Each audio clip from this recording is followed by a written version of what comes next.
Thank you for tuning in. You listen to Real Good Talk. My name is Derek Taylor, and today I'm joined by Miss Gia Edwards. Hello. And we got a couple of topics that we're going to discuss today. Some of the topics is going to be discussing family and friends and those relationships, and also discussing gender norms in relationships and how have they changed. Is it for the better, the worse, or are we really indifferent and still arguing about it? Thank you all for tuning in. We're going to do these shows every 2 weeks. So make sure you stay tuned. Hit us up on Real Good Talk on Facebook and hit us up on the IG at Real Good Talk. Because we're going to have a lot of content posted on there, behind the scene pictures, and just random live feeds or whatever may come to our mind.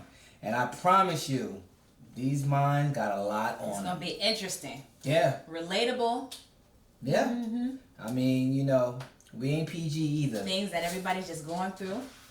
We sure ain't You gonna said be no, PG. you're not PG. Okay. We ain't PG. I'm going to try to be good, in case my kids see this. I don't want to be like, They swear to you. that is true. Sometimes I catch them listening to my kids love TikTok. Mm-hmm. So sometimes I overhear some of the TikToks they're listening to. I'm like, what? Turn that off. Yeah, they be like, yeah. So we're gonna hop right into it. I want to talk about this gender norms and relationships and how that have switched, because that's been a really good topic. You know, especially nowadays, you have more women in higher positions in companies, and owning their own businesses. You definitely have more women graduating with a college degree, making more money. Women are making and more money than men. It's more women empowerment, and this is the thing that women have been fighting for such a long time. And it's so interesting that you say that. It's like, that's so true. We've been fighting for it, and we have it, and with this has come other issues that we didn't foresee that affect the relationships. Like what do you think? Well, with money comes power. Okay. So when you're dealing with a relationship, with your significant other, like, who's the leader? Is the person that makes more money the one who leads the household now? And if it's the woman making more money, is she now the leader of the household? When traditionally, the man is the one who's the leader of the household. How does that affect a man's ego if the woman's bringing more money home than he is? I'll say this on that. I think money and power has its own dynamics depending on who you're talking to. Like me, for instance, right? I wouldn't care if my woman make more money than me. As long as it's not like, let's say she's making $4,000 a month. I can't be making $1,000 a month, because that means she has more of the burden to cover the bills because she's making more. Now, if she's making $4,000 a month and I'm making $3,000 a month, who cares? Okay. You know what I'm saying? Because I'm still putting equal share into it. I think that's another thing, is that those two individuals need to have that conversation, like, because you can make more money and still make the worst decisions. Exactly. Because you making the money, I want you to be like, well, you're the leader of the house. Bullshit! You made some dumb decisions. Right. It should be equal. I think it should just be building together. Right. And like I would say, I like to share responsibilities. Like, look, you handle that, I handle this. If there's something in the middle, we can debate it, whatever. I don't want to say, oh, my word is final because I'm the man.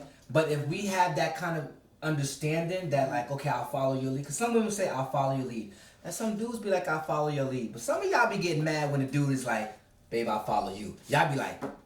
Because I think most women want a man who is a leader that can lead the household. Most women. Like you said, those individual couples need to have that discussion about what's going to work for their household. You mentioned maybe the woman makes $4,000. What if she's dealing with a man that makes $1,000? Or what if she's dealing with a man that's unemployed? But that's the question. And you love him and you want to make it work, but he's not bringing any money home.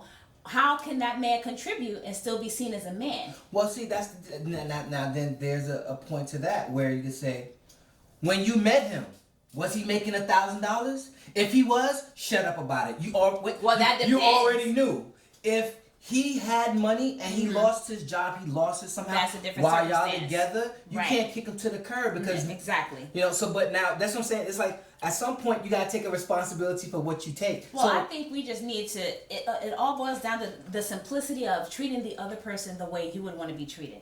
You know what I'm saying? And communication, which a lot of people lack. Communication skills come with maturity level, and it comes with experience. And you have a lot of young couples in their 20s who are like living together, trying to figure it out. 20. You get that experience, but that's young to like be moving in with somebody. Look, my opinion on that. Look, we're stupid in our 20s.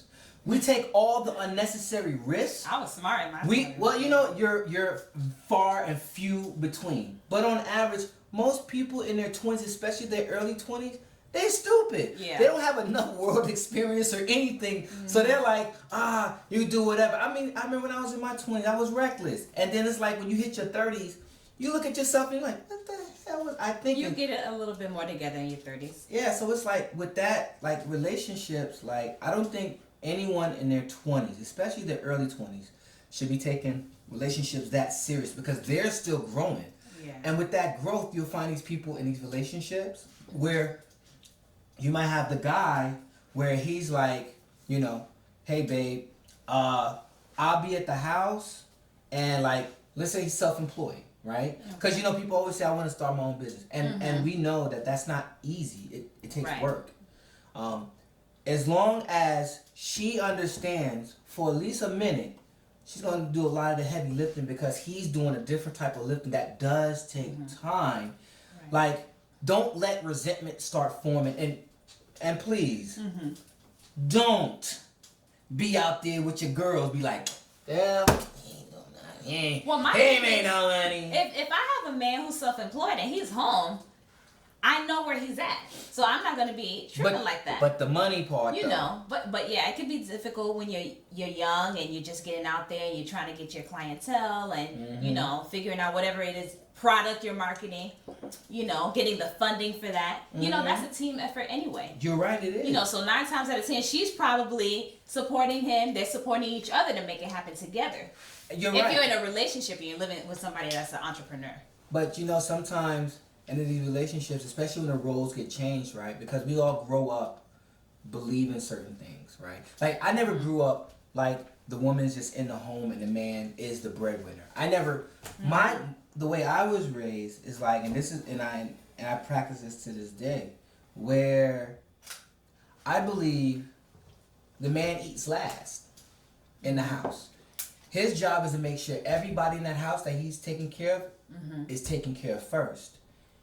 He eats last, and then everyone there understand what he's doing. They're gonna make sure it's something for him, but he is supposed to be last because his existence in that space is his family. That's me. Okay. Like when I was married, I never ate first. Never. I always ate last. I wouldn't eat until everybody. You good? You good? You good?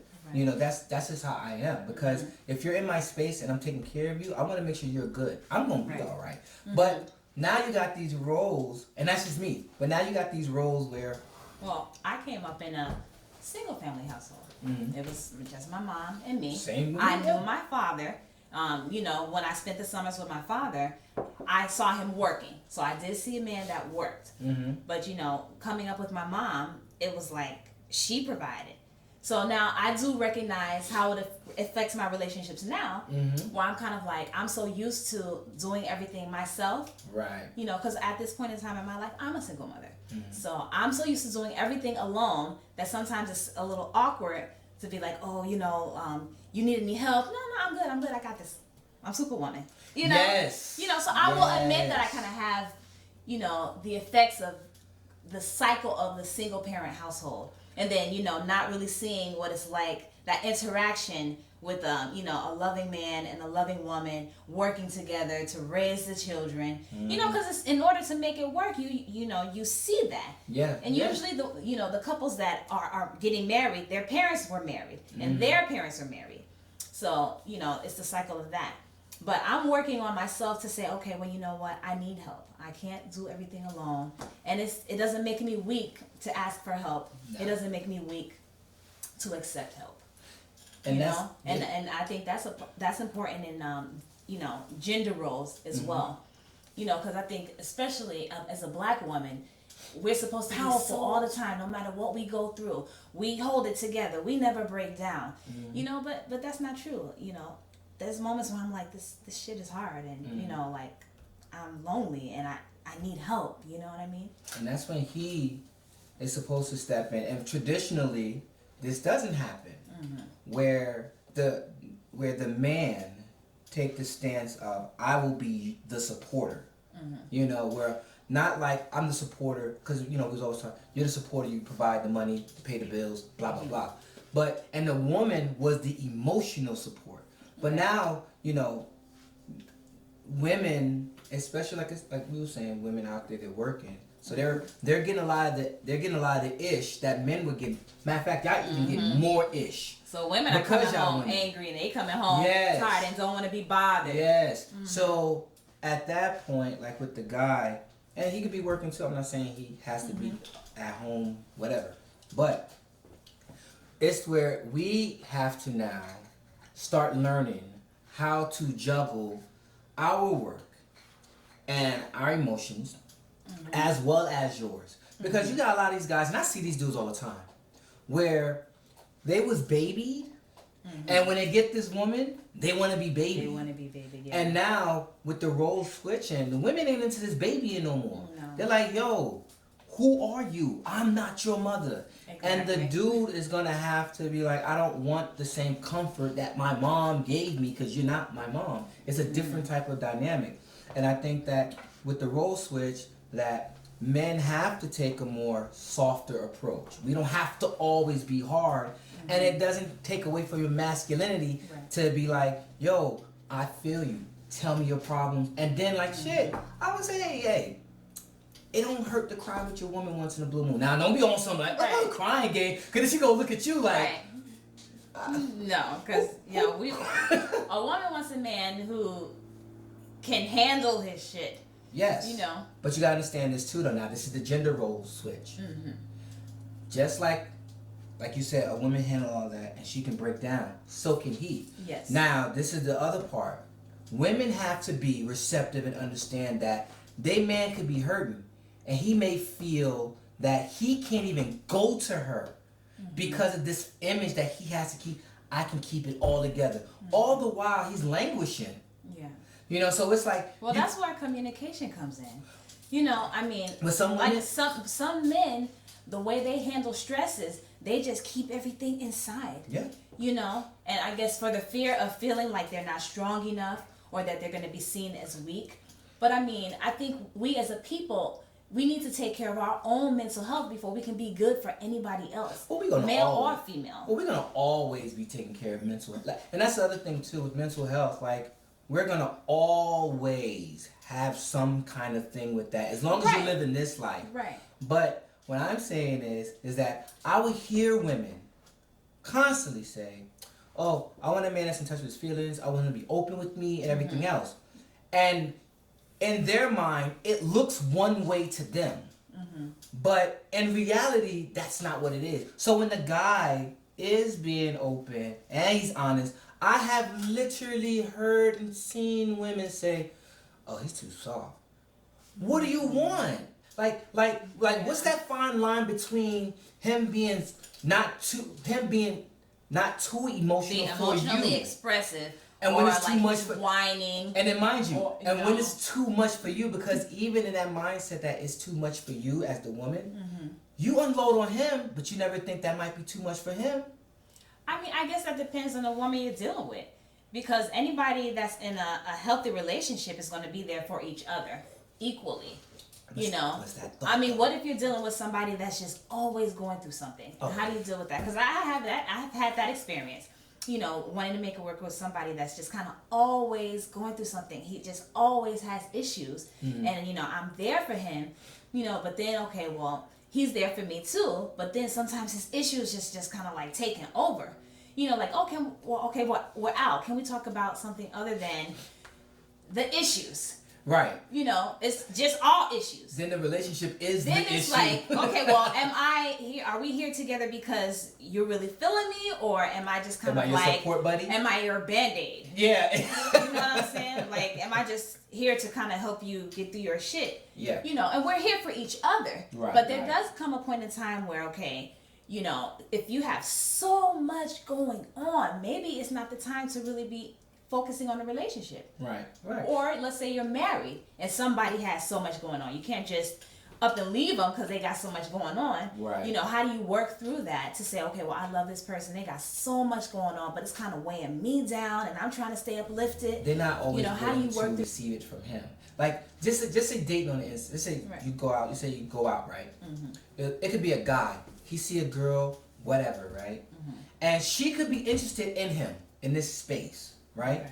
But she's sitting there and waiting for him to go talk to her.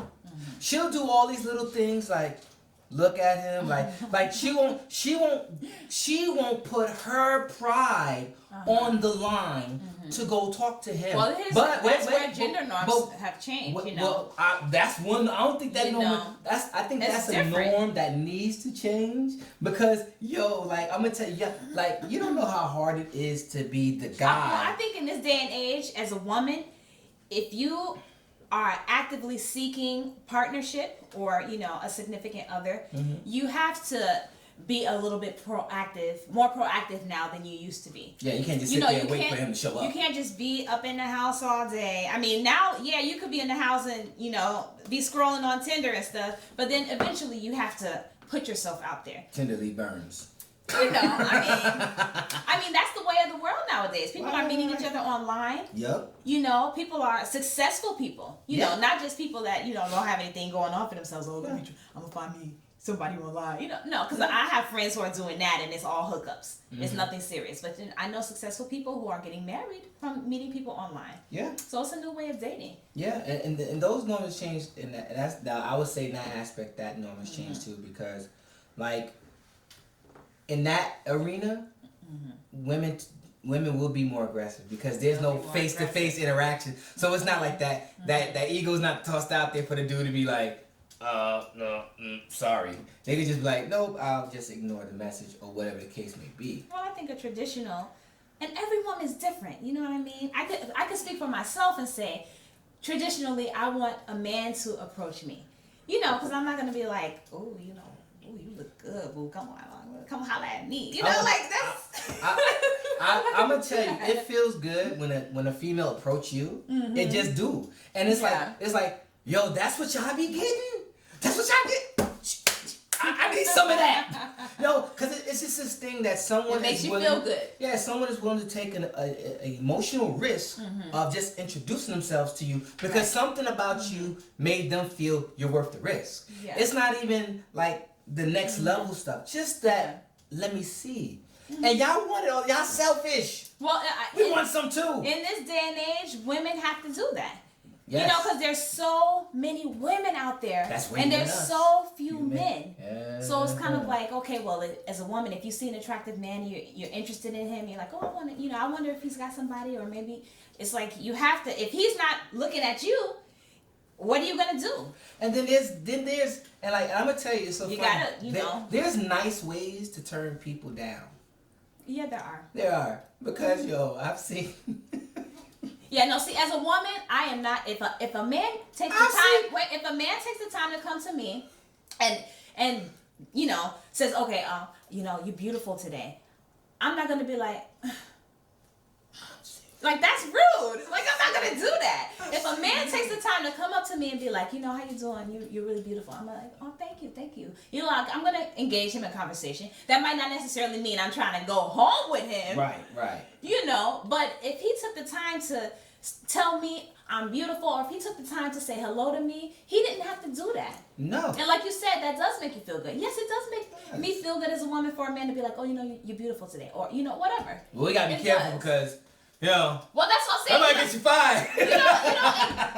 I might engage and be like, oh, thank you so much, I appreciate it. You look nice today. Sexual harassment. Well, I mean, it depends on where you are. I mean, but you know what? But you know what? That's the thing too. Like, Like there's like if you're on the train or if you're on the bus. I would say this. I would say this though. I would say this too. If you're on the train and you're on the bus, you never know what you're gonna get. 6 figures and you're home with the kids. Like why is that? A lot of women complain about that. And I call that ungrateful. Because you know why? Because there's women out there that don't have that. Well, because when I sit with my buddies and first of all, I hear them complain about that, I'm kind of like, look, this is my you don't have to work. This is my mentality. You know, my mama always said, you pay for where you stay. You do not let no one have that much control because you're subject to whatever their whims are, right? And this is me. If I'm taking care of everything, right? And we got kids, and you're a grown woman, right? And let's say we decided and we agreed that you stay home with the kids. I'm cool with that. Right. But if you create it to where you just like, I just want to be home with the kids, and you make it difficult, you know, where I can't force you to get a job, I'm gonna lose some respect for you. I'm gonna lose some trust in you because some part of me is gonna feel betrayed because there's a lot of times because you're working. And it's like a lot of times you come home, it's nothing but complaints. Yeah, and then like and I've seen this where you have these two people, they get married, they work, and then she just stopped working, and with no real notice, and he's like, "Yo, this is not what I signed up for," and then she started complaining, like, "Oh, you don't do this. Well, you used to work, like you used to help. You're not helping anymore," and now, and it's so funny, that's happening to women. I seen some, you know, you watch that. Oh, when the men stop working. Yes. Yeah, when the dude is sitting there, he working, and he like, whoop, he stopped working. And she's like, what? Like it's crazy how it's flipping, and I think that we just need to find some common ground.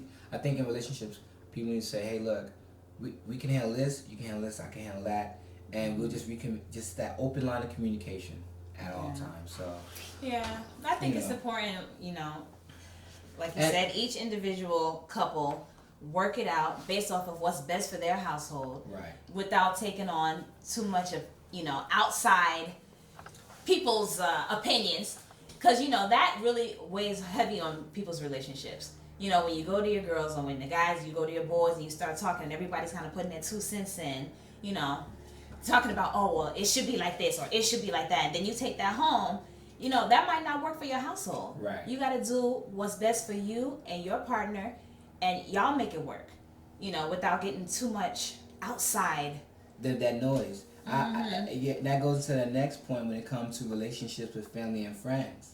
Right. Like, you know, everybody, you know, we have our family that like to tell us what we should be doing with our kids, telling us what we should be doing with our spouses or whoever, our significant others, right? You know, your mama got something to say. Yes, I know. Your brother, your cousin, everybody got something. So it's like at some point, when do you basically tell them, I don't care what your opinion don't matter right now?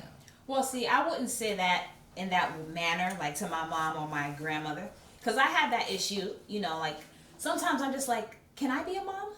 You know, is it my turn to be a mom?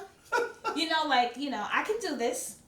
Oh, well, you need to have them do that and that. Okay, I respect your wisdom. You know, I think there's an appropriate way. But is that wisdom? Well, of course. If it's coming from your mom or your grandmother or your father or your grandfather, because I think there's a wisdom there. I think wisdom is something you can actually use to your betterment. But if I can't use it, that's not wisdom. That's just talk. If you can't use it, you can't use it. But you know, I'm gonna respect my mom and I'm gonna respect my father. Oh yeah. And you know, I'm dealing with people that are very knowledgeable and you know have experience in life. So I use the word wisdom because I respect, you know, my elders in that way. I mean, if you're dealing with people that don't really have the experience to guide you, then yeah, it's foolishness. You don't use it. In my case, you know, it's not, everybody wants to put their 2 cents in, you know, without giving me the opportunity to walk my path and have my journey, you know. But some people say, oh well, you know, you should take that and be thankful for that. I am thankful for it, but at the same time, I think I should be able to express myself and make my own decisions. Right. You know? Right. I agree, you know. I would say that's one thing that my mom did not do. She didn't weigh in on my relationships. The only thing she would say, are you happy? Yeah. That's basically it. You know, But like I'll have other people, you know, friends or family members and stuff. They'll be like, "Oh man, you should do this," or "What about that?" or whatever. And that's what I'm saying. Like sometimes you have to take stock in who's giving you. Exactly. It's like Charlie. You haven't been in a relationship since when, and Exactly. it always burns. Why am I gonna listen to you? And those be the main people that want to give you advice. They don't Yes. got nobody. Anytime they've been in something, it's been a disaster. But here they come telling you how it should be done. Yeah, man, you don't know. Man, hey, look, let me tell you. I love what they say. Let me tell you, young blood. Come here, young blood. Let me tell you what's gonna happen. Nah, man, you 52 Be like, years didn't old. you just finish? Didn't you just get off drugs? Yeah, like yo, you 52 years old, and you have roommates. like you haven't gotten your stuff together, and you gonna tell me how to get my stuff together? Nah. Well, I feel like I can learn something from anybody I come into contact with. Whether it's somebody who's homeless on the street, whether it's somebody who is successful, pulling 7 figures. You know, my children. I learn something from everybody I encounter. You know? I do to an extent. I learned that you might not be the person I should be listening to. You learn something. Sometimes you learn, okay, you've given me the perfect example of what not to do. Yes. You learning. Yes. You're still learning. Yes, and family members and friends will love to always weigh in. And then that's another thing too. Like sometimes you can have a family member that's not cool with your friend. And you got that dynamic, like how do you mediate that? You know? Oh, I've experienced that. Like, so how do you mediate that? You know, it was tough because I befriended a girl. You know, we met at McDonald's. Our kids were playing, and we developed a friendship. Brought it to the house. You know, moms wasn't really feeling her like that, and it was kind of like that dynamic every time. You know, and my friend, she felt it. Unfortunately, we're not really friends anymore. That wasn't the only reason why we're not friends though, because she was also looking for an escape from her husband. Oh. You know, and yeah, when we would hang out, it was a lot of Your mom probably sensed that. You know, my mom. That's why I said, like, you know, I respect my mom's wisdom, for sure. Your mom was like, she knew something wasn't right about her, but the girl was a good girl. You know what I'm saying? We had cool times, but there was something about her that on the was kind of surface, like, she was a good girl. you know, she was trying to get away from her dude, and I was just kind of like, I'm not gonna look. Make He ain't sure- gonna come here and beat me and you you up. know, don't tell them, don't tell them that we and then, you know, I go to their home and meet them, and I was like, I can't do this. This is not me. Yeah. Now I don't want to be a part of your life. Not your life. Your life. Yeah, I don't want him to beat me and you up. Okay, that's your speed. Like I don't. All right, so we're gonna have to wrap this up. So what did we learn? What did we learn is that communication is key. It is absolutely key. Understanding who we are actually dealing with, understanding what we are willing to tolerate, and understanding that at the end of the day, making sure things in our sphere is palatable to us. Being careful about who we allow around us. Yes. And affect us. Yes. And also not being afraid to let someone else take lead and think that take away from us. Like I always say, because someone's shining don't mean you shine less. Yes. They're shining too. And that, you know, so like the gender roles things, like, look, if someone's shining don't mean you shine less. Y'all just need to shine together. You know, and just like with family and friends, it's like, look, we can have these conversations with each other and we can still love each other despite whatever and have an understanding that sometimes we can't do what we always want to do. But it's not that I don't love you or value you or appreciate you. It's like I don't want to deal with the mess. And if you understand that, you would understand what's going on. So I think that's the good takeaway, that everything is flowing. Like we could be having this conversation for the next whatever. Because I think if we're living in love, regardless of what's going on in our lives, we're going to make the best decision. Yep. If we're making it out of love, whether it's love for ourselves, whether it's self-love is the most important thing. Right, and you know, we can't be good for anybody else unless we're working on ourselves. Yeah. And you know, I don't think anybody 100% has their shit together. No. We're always growing, we're always developing, we're always evolving as a people. Always. We're always growing and evolving, and as long as we do that and grow and evolve in love and evolve in truth, we're gonna be alright. Yes, and the truth is that would be the end of Real Good Talk. I thank you all for tuning in. Like I said, hit us up on IG at Real Good Talk. Go to our Facebook group, Real Good Talk. Like I said, we do this twice a month. We're going to put this up on YouTube and the Black Irish Media. This is also DS Artistry production. I'm here with the lovely Miss Gia Edwards, and I am Derek Taylor. And thank you for listening. Peace.